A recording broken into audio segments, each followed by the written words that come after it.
20 na ba per kilo ang bigas nyo? Di pa rin? Dapat may food emergency na tutulong sana magpababa ng presyo ng bigas. Pero parang ang tagal namang pagmuni-munihan. Asan ang urgency? Here's the tea.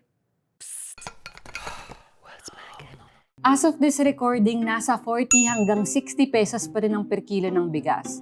38 pesos kung sa Kadiwa Market ka bibili. Malayo pa rin dun sa pinangakong 20 ni President Bongbong Marcos.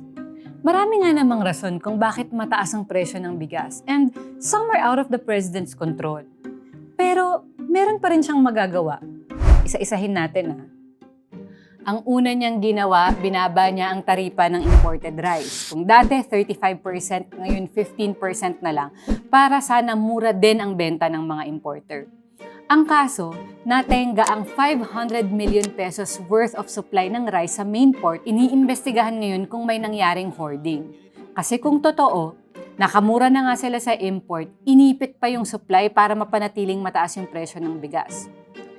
Kung totoo, ang gahaman lang.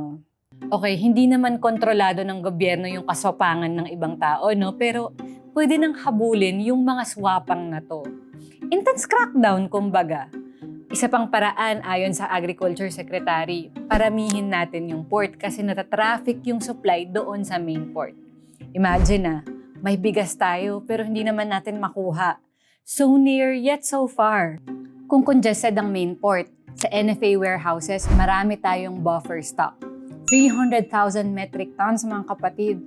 Para sa mga government agency, mailabas lang natin ang buffer stock na to, maiibsan ng hirap. Ang kaso, sa ilalim ng batas, pwede mo lang ilabas ang stock kung may emergency. For example, kung tinamaan tayo ng kalamidad at nasira yung mga palay. Ano yung solusyon?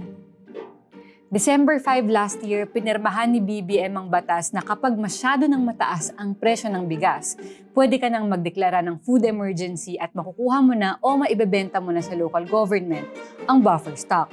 Ang kaso, as of this recording, 1.5 buwan na ang batas.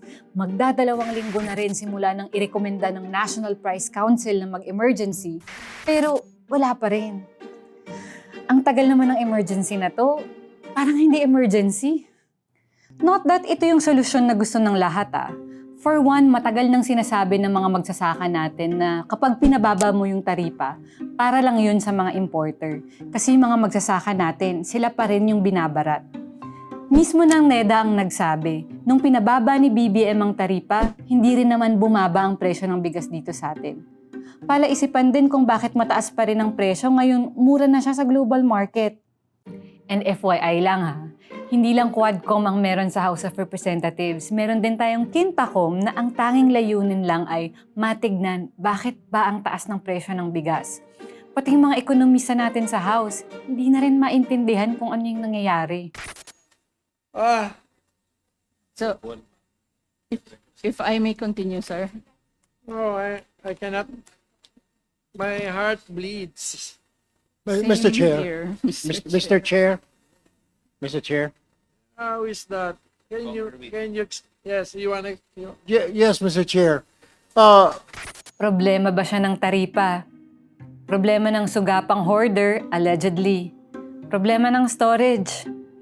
O baka naman, problema ng inefficient governance.